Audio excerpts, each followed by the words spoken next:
এতিয়া কোৱা অসমীয়া কবেক তাৰ দম আছে কোৱা এতিয়া তাৰ সাহস আছে সকলোকে কৈছো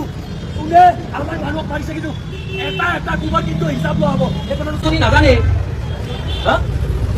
কোনো নাজানে অসমীয়া কবেক দি দিলে ইয়াতে তোমালোকে দেখিছিলা নেকি আছিলা দিনত ইয়াতে দিনত আছিলা নেকি কাম কৰা মানুহ অসমীয়া গৌবেক কোনে দিলে আসামিক গৌবেক বুলি কৈছে দোকান বন্ধ গম নাপায় গুণ্ডামি ঠিক হৈ যাব খোলা আছিলে বন্ধ আছিল কাজিয়া সময় এইবিলাক চব 5টা বজাত খোলা ইয়াতে নতুন গুণ্ডা ওলাইছে ইয়াতে চাওক অতিকৈ দুৰ্ভাগ্যজনক কথা এইখন অসমত আমাৰ স্পষ্ট কথা থলুৱা খিলঞ্জীয়া মানুহৰ দপদপনি দিব লাগিব এইখন অসমত থলুৱা খিলঞ্জীয়া মানুহৰ প্ৰভুত্ববিষ্ট হ'ব লাগিব এইখন অসমত কোনোবা বহিৰাগতই যদি অসমীয়া গৌবেকে অসম গৌবেকে এই কথাটো আমি কিন্তু কোনো কাৰণতে মানি ল'ব নোৱাৰিম এই যি ঘটনাটো এই ঘটনাৰ মূল কেন্দ্ৰবিন্দু হ'ল আপোনাৰ পিছফালে থকা এই দোকান গল্প নিচাসক্ৰিয় দ্ৰব্য তেওঁলোকে আজি বহুত বছৰ ধৰি তেওঁলোকে বিক্ৰী কৰি ঠিক আমি কিন্তু হাতত আৰু বিক্ৰী ৰখা নাই আছে হেংগাম লোৱা নাই ল'লে হেংগাম ৰক্ষা নাই জয় অসম ঠিক আজি ইয়াতে এতিয়া কোনোবাই অসমীয়া গৌবেক দিয়ক এতিয়া কোনোবাই অসমীয়া গৌবেক দিয়ক আমি চাবলৈ বিচাৰিছো কাৰ ইমান সাহস আছে ইয়াতে কিয় কোনোবাই অসমীয়া আমি ইয়াতে থিয় হৈ আছো এতিয়া 5জন মানুহৰ ওপৰত বৃহৎ সংখ্যক অসমীয়া লোকে তেনেকুৱা ধৰণে প্ৰহাৰ কৰিলে সাংবাদিকক মাৰপিট কৰিলে মূৰ বটাই দিছে সাংবাদিকক ইমান সাহস এইখন অসমত আৰু আমি হাতে হাত ধৰি বহি থাকিম বুলি ভাবিছে এটা কথা স্পষ্ট যে আমি অসম জাতীয়তাবাদী যুৱ সংঘকে আমি স্পষ্টকৈ ক'বলৈ বিচাৰিছোঁ এইখন অসমত থলুৱা খিলঞ্জীয়া মানুহৰ প্ৰভুত্ব বিস্তাৰ হ'ব লাগিব এইখন অসমত থলুৱা খিলঞ্জীয়া মানুহৰ দপদপনি চলিব আজি দুপৰীয়া ভাগত এই অঞ্চলত এই চেৰাবাটীত যিটো ঘটনা সংঘটিত হয় অতিকৈ দুৰ্ভাগ্যজনক কথা আজি কেৱল 5-6জন কেইজনমান ব্যক্তিক অসমীয়া ব্যক্তিক এই অঞ্চলৰ কিছুমান অনাঅসমীয়া ব্যক্তিয়ে তেওঁলোকে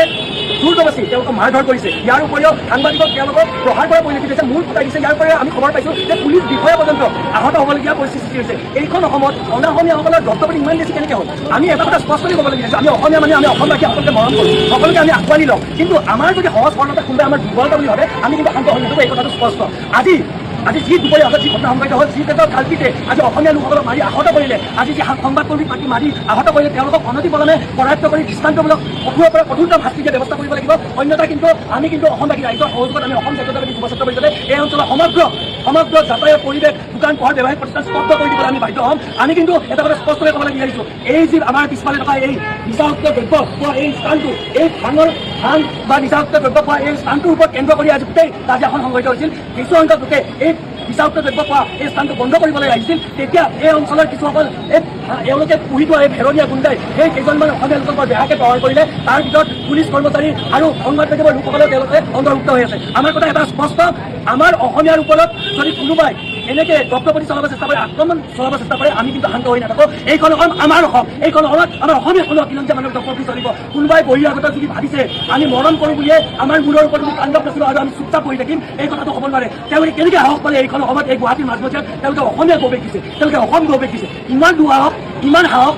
এতিয়া আমি ইয়াত উপস্থিত দিছোঁ অসম জাতীয়তাবাদী যুৱ ছাত্ৰ পৰিষদ এতিয়া কাৰোবাৰ যদি দুঃসাহস আছে আমি স্পষ্টকৈ কৈছোঁ কাৰোবাৰ যদি সাহস আছে এতিয়া কোনোবাই দি দেখাওক অসমীয়া গৌবেক আমি এটা কথা স্পষ্ট যদি আৰক্ষী প্ৰশাসনে আৰু চৰকাৰে যদি এই কাল্পিকেইটা কিন্তু যদি সহায়তা নকৰে অনতিপলমে আমি কিন্তু শান্ত হৈ নাথাকোঁ আমি অসমবাসী ৰাইজৰ সহযোগত আমি বিভিন্ন দল সংগঠনে কিন্তু এই অঞ্চলৰ পৰিৱেশ স্তব্ধ কৰি দিবলৈ আমি কিন্তু বাধ্য হ'ম এতিয়া কোৱা অসমীয়া গৌবেক তাৰ দম আছে কোৱা এতিয়া তাৰ সাহস আছে সকলোকে কৈছোঁ কোনে আমাৰ মানুহক মাৰিছে কিন্তু এটা এটা তোমাৰ কিন্তু হিচাপ লোৱা হ'ব এই কথাটো স্পষ্ট দিছে আমাৰ মানুহক মূৰ ফটাব এতিয়া কোনোবাই কওক অসমীয়া গৌবেক তাৰ সাহস আছে কওক অসমীয়া গৌবেক কোনে ক'বলৈ বিচাৰিছে কওক কাৰোবাৰ যদি সাহস আছে কওক এতিয়া অসমীয়া গৌবেক আজি গুৱাহাটী মহানগৰীত যিটো দুৰ্ভাগ্যজনক ঘটনা সংঘটিত হ'ল সঁচাকৈ আজি এজন অসমীয়া হিচাপে আমি অত্যন্ত দুখ প্ৰকাশ কৰিছোঁ আজি ইয়াতে গুৱাহাটীৰ চেৰাবাটীত কেইজনমান অনাঅসমীয়াই অসমীয়াৰ ওপৰত প্ৰহাৰ কৰা এক ঘটনা পৰিলক্ষিত হোৱা আমি সামাজিক মাধ্যমত দেখা পালোঁ তাৰ পাছত এতিয়া আমি তাতে উপস্থিত হৈছোঁ উপস্থিত হৈ আমি